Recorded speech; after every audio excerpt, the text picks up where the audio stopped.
দর্শক, আমাদের রাজনীতিবিদরা কখনো ব্যর্থতার কথা স্বীকার করেন না, নিজের না, দলের না। কিন্তু মির্জা ফখরুল ইসলাম আলমগীর আজকে একটি ব্যর্থতার কথা স্বীকার করলেন। তিনি বলছেন, ঐক্যের সাথে দেশ গড়ার জায়গায় আমাদের এখনো ব্যর্থতা আছে। সত্য। কেন বলছেন এই কথা? এর একটা কারণ আছে। সাম্প্রতিক সময়ে যে রাজনীতিতে যে বিভাজন, হাসিনা বিরোধী শক্তিগুলির মধ্যে যে বিভাজন এবং অবিশ্বাস, তার প্রেক্ষিতেই তিনি এই কথা বলেছেন। কি বলেছেন? বলছেন যে আমাদের গণতান্ত্রিক যুদ্ধ শেষ হয়েছে। বলছেন যে ঐক্যের সাথে দেশটাকে নির্মাণ করার যে পথরেখা দেখাবে, এই জায়গায় আমাদের এখনো ব্যর্থতা আছে। খুব কঠিনভাবে কিন্তু কথাটি বললেন তিনি। দিনাজপুরের সরকারি কলেজের অর্থনীতি বিভাগের একটি অনুষ্ঠানে তিনি এই কথা বলছেন। কি বলছেন আরো? যারা রাজনীতি করছি, আমাদের ব্যর্থতা 53 বছরেও বাংলাদেশকে একটা সুখী, শান্তিময়, প্রেমময় দেশ গড়তে পারলাম না।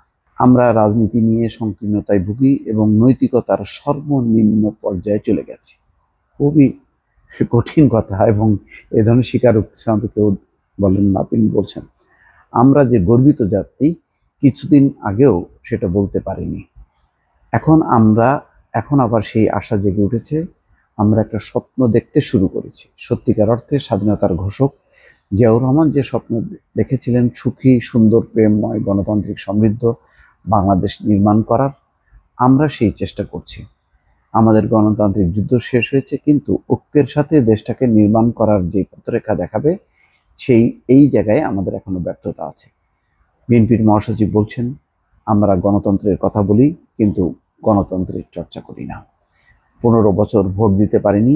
এ কেমন গণতন্ত্র, যেখানে মানুষ তার অধিকার প্রয়োগ করার সুযোগ হারিয়ে ফেলে? বাংলাদেশে পরপর গণতন্ত্রকে হত্যা করার চেষ্টা করা হয়েছে, ফলে এখানে গণতান্ত্রিক প্রতিষ্ঠানগুলো তৈরি হয়নি। রাজনৈতিক দলগুলো পরস্পরের সঙ্গে বিরোধে লিপ্ত।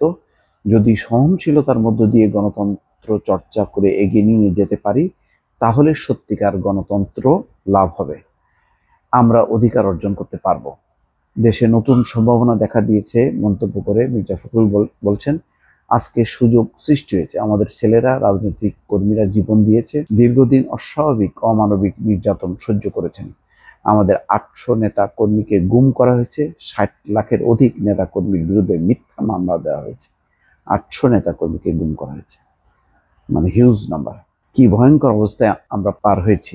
আজ নতুন সম্ভাবনা দেখা দিয়েছে, কিন্তু কেন জানি না আমরা সংকীর্ণতার ঊর্ধ্বে উঠতে পারিনি বা পারছি না। সংশ্লিষ্ট সবার কাছে আবেদন, জনাব, আসুন আমরা উঠে দাঁড়াই, সংকীর্ণতার ঊর্ধ্বে দাঁড়িয়ে সুস্পষ্ট, সত্য, সুন্দর একটা পথ নির্মাণ করি। যে স্বপ্ন আমরা দেখেছিলাম, সেই স্বপ্ন আমরা বাস্তবায়ন করি।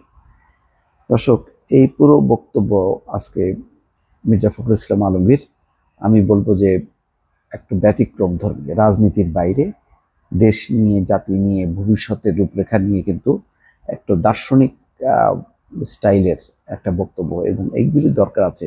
আমরা শুধু রাজনীতি করতে, মানে বক্তৃতা মানে অন্য পক্ষকে ঘায়েল করা, অন্য পক্ষর বিরুদ্ধে প্রতিহিংসা জাগায় তোলা, এই সমস্ত করি, যেটা শেখ হাসিনা 15 বছর চর্চা করেছে। মানে বক্তৃতা দিতে উঠলেই প্রতিপক্ষকে কিভাবে ঘায়েল করা যায়, কিভাবে কটূক্তি করা যায়, সেই কথাগুলি তিনি বলতেন বারবার। আজকে কিন্তু মির্জা ফখরুল ইসলাম আলমগীর একটু ভিন্নভাবে কথা বললেন, এবং এটাই দরকার এখন। বিএনপির মহাসচিব বলছেন, আমাদের তরুণরা বিশ্ববিদ্যালয়ের শিক্ষার্থীদের কাছে নতুন বাংলাদেশ নির্মাণে মতামত নিচ্ছে দেখে মনে হলো অমিত সম্ভাবনাময় আমাদের ছেলেমেয়েরা। তারা দেশপ্রেমের কথা, পরিবর্তনের কথা বলছেন। সত্যিকার অর্থে বাংলাদেশ নির্মাণ করার একটা পথও তারা দেখতে পারেন। সুতরাং নেতিবাচক চিন্তা করলে হবে না, আমাদের পরস্পরকে সহনশীলতার মধ্য দিয়ে আনতে হবে, সম্মান করতে হবে।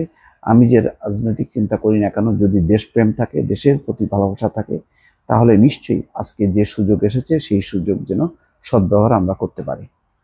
যাক, অনেক বক্তব্য তিনি দিয়েছেন, কিন্তু গুরুত্বপূর্ণ কথাগুলো বলেছেন। যে শুরুতেই বলেছেন যে ঐক্যের সাথে দেশ গড়ার জায়গায় আমাদের এখনো ব্যর্থতা আছে। তার মানে আমরা এখনো ঐক্যবদ্ধ হয়নি। গণতন্ত্র এসছে, সেই গণতন্ত্রের পথ ধরে ঐক্যবদ্ধভাবে যে দেশ নির্মাণ করব, সেই কাজটা আমরা এখনো করতে পারিনি। দর্শক, ভালো থাকবেন। আল্লাহ হাফেজ।